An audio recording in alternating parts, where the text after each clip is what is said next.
భగవద్గీత చాలా చోట్ల, అన్ని చోట్ల భగవద్గీత గురించి ఎక్కువ విశిష్టంగా చెప్తున్నారు అని నువ్వు అడిగావు. దాని గురించి నేను చక్కగా చెప్తాను. నేను భగవద్గీత అనేది చావు గీత కాదు. భగవద్గీత అంటే ఎవరైనా చనిపోతే టేప్ రికార్డర్ కింద చెప్పేటువంటిది, టేప్ రికార్డర్ వేసేటువంటిది కాదు. భగవద్గీత అంటే మన యొక్క తలరాతని రాసేటువంటిది, వాక్య గీత, జీవిత గీత. ముఖ్యంగా పిల్లలకు, యువతకు భగవద్గీతను అలవాటు చేయాలి. గీత అనేది జీవిత యుద్ధంలో ఎలా గెలవాలి అని నేర్పేదే భగవద్గీత. తమ కర్తవ్యాన్ని విడిచిపెట్టకుండా శారీరకంగా, మానసికంగా, ఆధ్యాత్మికంగా ఎలా ఎదగాలి అని చెప్పేటువంటిదే ఈ భగవద్గీత. ఈ భగవద్గీత అందుకే మీరు కూడా నేర్చుకోవాలి. మీకు మొదటి అధ్యాయం చెప్పాను కదా, ఆ మొదటి అధ్యాయంలో మీకు ఎంతవరకు నేను చెప్పినది మీరు గ్రహించారు అని కొన్ని ప్రశ్నలు అడుగుతాను. చక్కగా చెప్తారా సమాధానం? సరే, అడుగుతాను, చక్కగా చెప్పండి. ఎరా గణేష్, మొదటి అధ్యాయం పేరు ఏమిటి?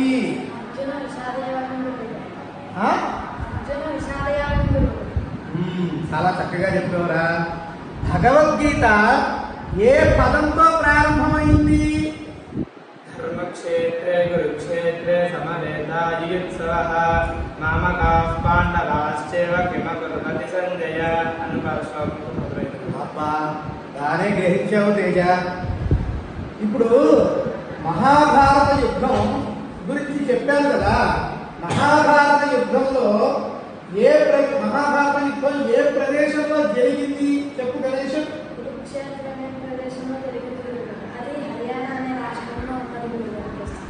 అబ్బా, బాగుంది. మొదటి శ్లోకము ఎవరితో పలికారు? ధృతరాష్ట్ర మహారాజు సంజయునితో పలికాడు. బాగుంది. పాండవులు ప్రధాన సేనాపతి ఎవరు గణేష్? యుష్టద్యుమ్నుడు. కౌరవుల ప్రధాన సేనాపతి ఎవరు తేజ? భీష్మ పితామహుడు గురుగారు. చాలా చక్కగా గ్రహించారా. పాండవుల సైన్యం మరియు కౌరవుల సైన్యం ఎంతమంది చెప్పు గణేష్? పాండవ సైన్యం 7 అక్షోహిణీలు గురుగారు, కౌరవ సైన్యం 11 అక్షోహిణీలు. అర్జునుడు పలికిన మొదటి వాక్యం ఏంటి? దాని అర్థం ఏంటి? భగవద్గీతలో మొదటి వాక్యం చెప్పు. సేనయోర్మధ్యే రథం స్థాపయత మే అచ్యుత. ఓ అచ్యుత, ఈ రథమును ఉభయ సేనల మధ్య నిలుపుము. అలాగే నువ్వు ఇంకో మంచి విషయాన్ని చెప్పావు. ఇంకొక ప్రశ్న అడుగుతాను.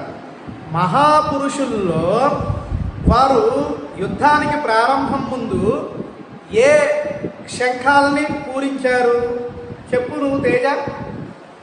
కృష్ణుడు పాంచజన్యం అనే శంఖమును పూరించాడు గురుగారు.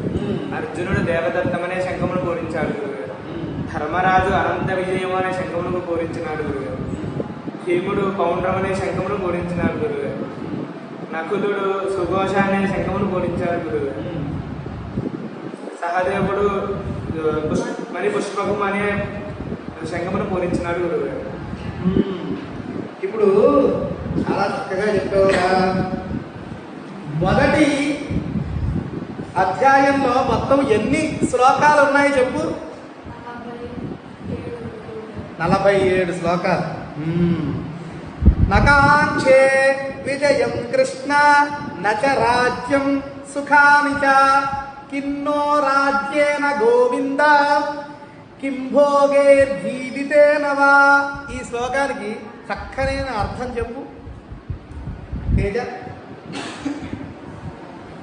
ఓ కృష్ణ, ఈ రాజ్యము నాకు అక్కర్లేదు, ఈ సుఖములు నాకు అక్కర్లేదు. ఈ రాజ్యము వలన, ఈ సుఖముల వలన, ఈ భోగముల వలన ఈ జీవితకు ఏమి ప్రయోజనము? చాలా చక్కగా చెప్పావురా. యుద్ధరంగంలో ఎదురుగా ఉన్న తన బంధువులను చూసి అర్జునుడు ఏమన్నాడు? నేను ఈ యుద్ధం చేయలేను. నా అవయములు స్థితిలో అవుతున్నాయి. నా చేతి నుండి గాంధీవం జారిపోతున్నది. నా శరీరం అంతా వణుకుచున్నది. నేను పెరిగితనమును నా మనసును పెరిగితనం ఆవరించి ఉన్నది. కాబట్టి నేను యుద్ధం చేయను అని అన్నాడు గురువు గారు. బాగా చెప్పావురా. అర్జునుడు తనకి ఏది శ్రేయస్కరమని చెప్పాను? నేను ఆయుధము పట్టిన కౌరవులు తమ ఆయుధముతో నన్ను చంపిన ఇది నాకు మిక్కిలి శ్రేయస్కరం కృష్ణ అని చెప్పాడు గురువు గారు. బాగుందిరా తేజ. అర్జునుడు ఈ మొదటి అధ్యాయంలో అర్జునుడు పరిస్థితి ఏమి? ధనుర్ధారములు వదిలేసి దుఃఖముతో మౌనము వహించి రథము వెనక భాగంలో పొందబడిపోయాడు గురువు. చాలా మొదటి అధ్యాయం చాలా చక్కగా మీరు విని అర్థం చేసుకుని తన ఆకలింపు చేసుకున్నారు. చాలా సంతోషం. ఇప్పుడు మీకు రేపు రెండో అధ్యాయం కూడా చెప్తాను. ఇలాగే ప్రశ్నలు కూడా అడుగుతాను. మీరు కూడా సంసిద్ధులుగా ఉండండి. పరిత్రాణాయ సాధూనాం వినాశాయ చ దుష్కృతాం ధర్మ సంస్థాపనార్థాయ సంభవామి యుగే యుగే.